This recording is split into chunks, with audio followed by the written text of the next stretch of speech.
Hey everyone, this is Robert. We're taking a drone flight over the area that we put out the erosion control mats. We're at the top of the hill right there, right above the big creek. So now we're flying down. We're probably at an altitude of 150, 200 feet. And we're going to turn and go over the bridge to nowhere there. Right on the other side of that is a fairly steep little hill. It's very thick red clay, and it seemed to have held pretty well and didn't wash away. Not all that long, within 2 weeks of putting these out, we had a very heavy rainstorm one Friday where we got over 3 inches of rain in 2 hours, and the mats on the road look like they held pretty well. And once they get in and the millet holds them down, they'll be in pretty good shape and we won't have any issues. We did have to go back and fix a few where the wind had rolled them up, and we just put dirt or some more staples in them and let them stay, and they did pretty well too. It had softened up after that, and since we had had a little bit of rain. So now we're at the back section. We're heading, this is the downhill part through that area, and then we're getting ready to, there's another pipe right there. We're at the bottom, and now we'll go up the steep hill.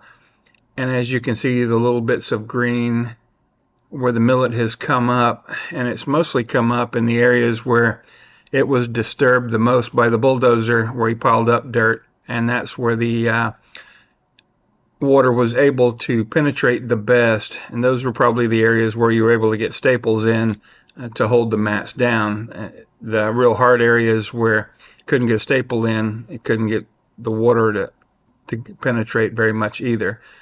But it'll all work out, even if we don't end up with lots of germination from the millet seed.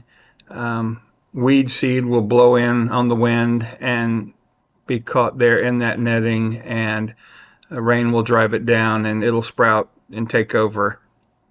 Plus, I put a sign up at the very entrance at the second power line for ATVs and UTVs only. I don't know if you saw that hawk go across there. He's pretty low. He was looking for lunch.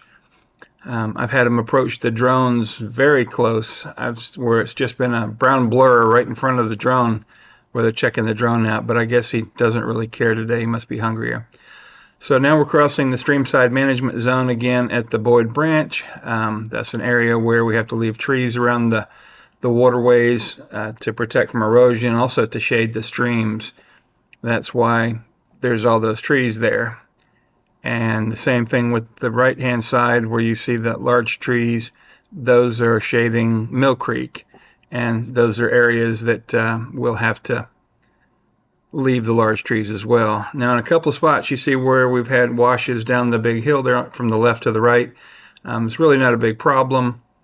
It'll all green up and we'll have a little bit of erosion and shift up there, but not too much. So now we're heading back up the hill and down the hill to Mill Creek again. You can see those little twin tracks. That's where the bridge to nowhere is. And we'll go to the base of the big hill and turn and go up that. And as you can see, this very light green in there. The millet has just sprouted pretty well. I haven't been back up since I made this video, but I imagine it's doing better. We've had just enough rain at the right intervals to keep it greening up. So now I'm going to attempt to land this thing. I haven't done this very much lately. In fact, this is the first time I've flown it, and these things are getting harder and harder to get. The drones, they are getting harder and harder to get from China because of import restrictions. I guess they think that we're mapping the United States with our drones and is sending them back to China or something. I'm not sure. Or the Chinese military is making these.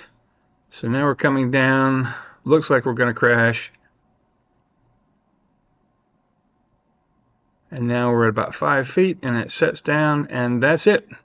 See you later.